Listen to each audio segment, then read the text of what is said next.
Isto é para os loucos, os desajustados, os rebeldes, os criadores de caso, os que são peças redondas nos buracos quadrados, os que veem as coisas de forma diferente.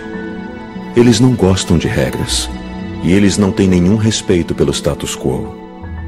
Você pode citá-los, discordá-los, glorificá-los ou difamá-los. A única coisa que você não pode fazer é ignorá-los.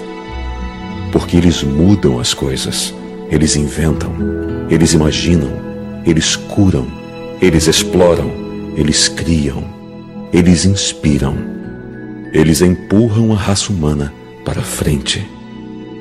Talvez eles tenham que ser loucos. Enquanto alguns os veem como loucos, nós vemos gênios.